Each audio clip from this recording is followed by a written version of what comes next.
Hola, ¿cómo están? Bueno, hasta la clase pasada estuvimos hablando de cómo los grandes imperios que vivieron en América, los grandes imperios de los pueblos originarios como los aztecas y los incas, fueron doblegados y fueron destruidos por los conquistadores españoles.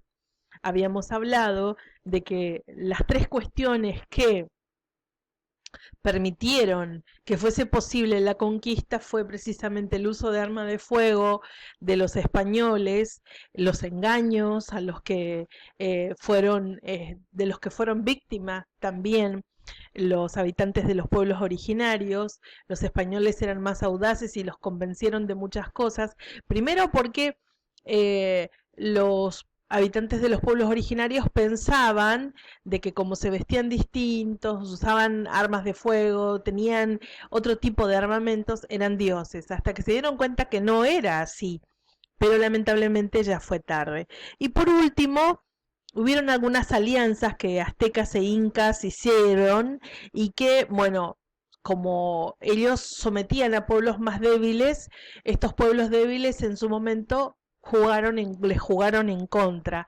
Entonces, hubiese sido más fácil y quizás no los hubiesen vencido los españoles si estaban todos unidos. Pero bueno, no fue así. Por otro lado, se produjeron cambios también en la vida de los habitantes de los pueblos originarios. ¿Por qué? Porque los españoles venían con distintas enfermedades que no tenían los habitantes de los pueblos originarios. Por ejemplo, la gripe.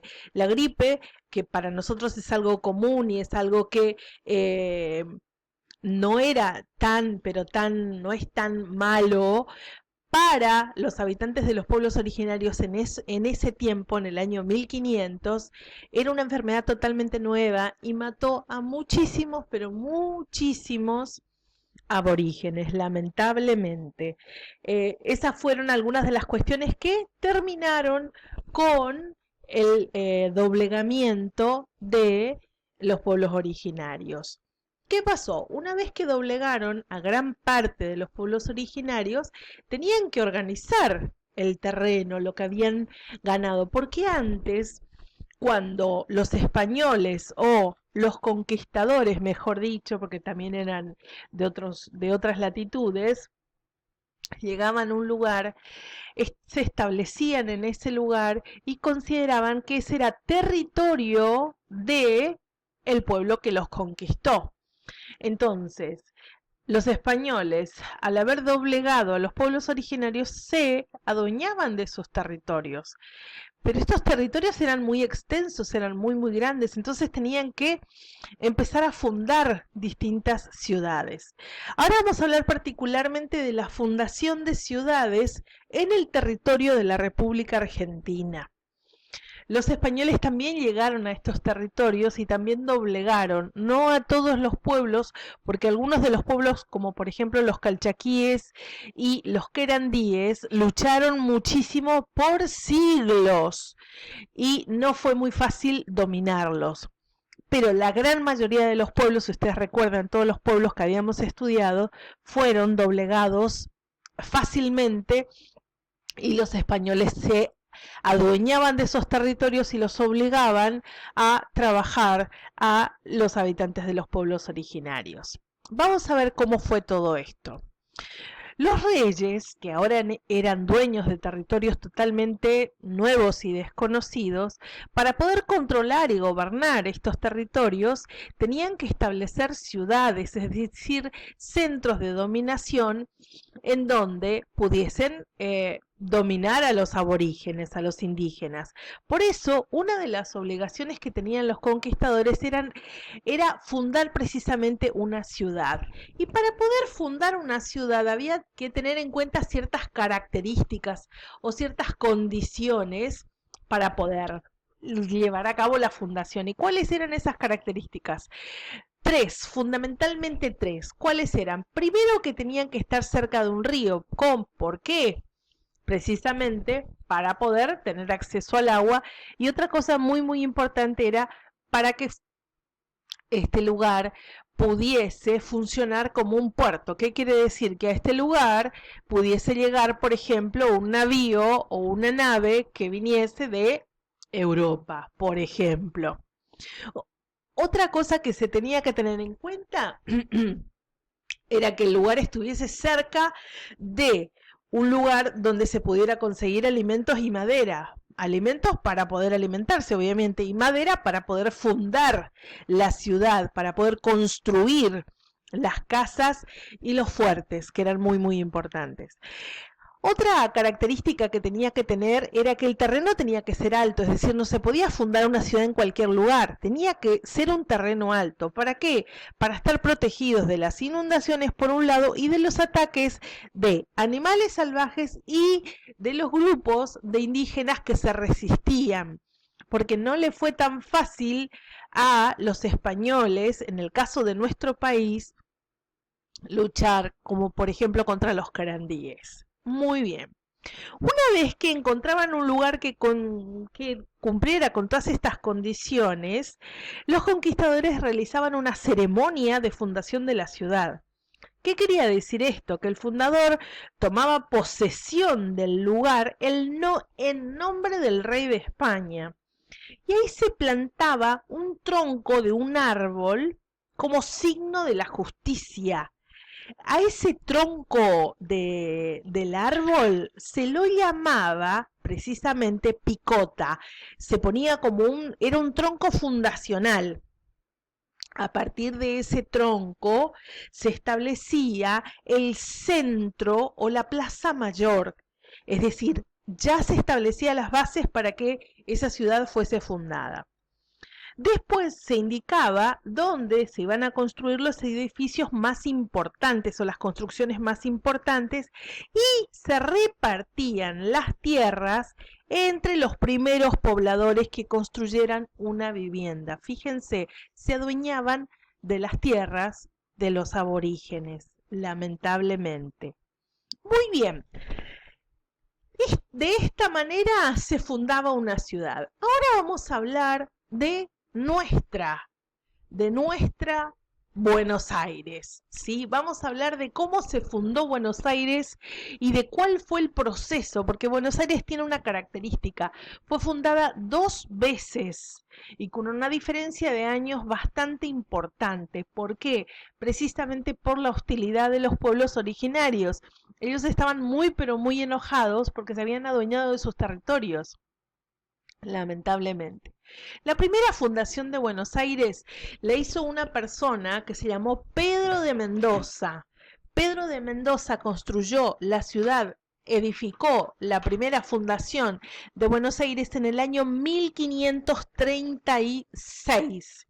Y fíjense el nombre que le puso a Buenos Aires, Santa María del Buen Aire. Fíjense, cumplía con las condiciones que les había nombrado anteriormente. Estaba cerca de un río, era un lugar en el que se podía conseguir alimento y madera, y también estaba construido ese terreno, o estaba localizado en un terreno alto. Muy bien, Pedro de Mendoza entonces se instala en la llanura bonaerense, que en ese momento no era nada que ver con lo que es ahora. Tenía altos pajonales, cada tanto había algunos árboles. A orillas de este río, que era el Río de la Plata precisamente, Mendoza construyó o fundó la ciudad que la llamó precisamente Santa María del Buen Aire. Era un grupo chiquititito de personas y ¿saben lo que hacían? Un fuerte, que es esto que ustedes están viendo en la imagen, que son muchos, pero muchos, es una empalizada de madera, son como troncos que funcionan como fuerte. ¿Qué quiere decir? Esto trataba de hacer como una especie de fortaleza, impedía que los animales salvajes y también los aborígenes entraran a ese lugar y fueran atacados. En esa ocasión, cuando Pedro de Mendoza hace esta fundación es la primera vez en la que se trajeron las primeras vacas y los caballos a estas tierras. Fueron los primeros en traer esto. Muy bien. Es decir, en ese momento no había caballos aquí en Buenos Aires. Pero ¿qué pasaba? Los aborígenes que vivían en estas tierras eran los canandíes. Ustedes saben que habitaban la provincia de Buenos Aires. Primero, al principio, eran muy pero muy agradables con los españoles, se acercaban, les brindaban comida, bebida, eran muy pero muy solidarios, pero con el paso del tiempo empezaron a cansarse de los tratos y los abusos que comenzaron a tener los españoles con ellos. Comenzaron a darse cuenta que lo estaban usando, que lo que querían era usarlos para poder hacer estas fundaciones y que ellos trabajaran las tierras. Entonces comenzaron los ataques. La verdad, se empezó a hacer terrible. Comenzaron los ataques, sumados al hambre y a las enfermedades, obligaron a los españoles a abandonar esta primera ciudad o esta primera fundación de Buenos Aires. Como estaban totalmente, si ustedes ven en la imagen, estaban totalmente sitiados por los querandíes, esto dificultó la vida y la primera fundación de Buenos Aires quedó totalmente derruida. Pedro de Mendoza trata de salir en una embarcación hasta España, pero muere en el camino. Bien, esa fue la primera fundación de Buenos Aires. Por otro lado, se fundaron otras ciudades. Fíjense, se fundaron otras ciudades como Corrientes, San Miguel de Tucumán, Santa Fe, Córdoba, San Luis, Mendoza, San Juan. Tuvieron varias fundaciones, Jujuy también, hubieron distintos caminos y distintas fundaciones y se hicieron distintas edificaciones que permanecieron y aún hoy son muy muy importantes. Es decir, teníamos unas cuantas. Muy bien, pero ¿qué pasó? Se viene la segunda fundación de Buenos Aires. Fíjense, estamos hablando del año 1580. Se vuelve a fundar en el mismo lugar donde estuvo Santa María del Buen Aire, ¿sí? Se funda en 1580, muchos años después, ¿sí? Se funda una nueva ciudad que se llamó Santísima Trinidad y Puerto de Santa María de los Buenos Aires. ¿Se acuerdan que les había hablado de la picota? Bueno, se vuelve a colocar la picota como símbolo de justicia. En este caso estuvo hecho por Juan de Garay, que fue el encargado de la segunda fundación de Buenos Aires.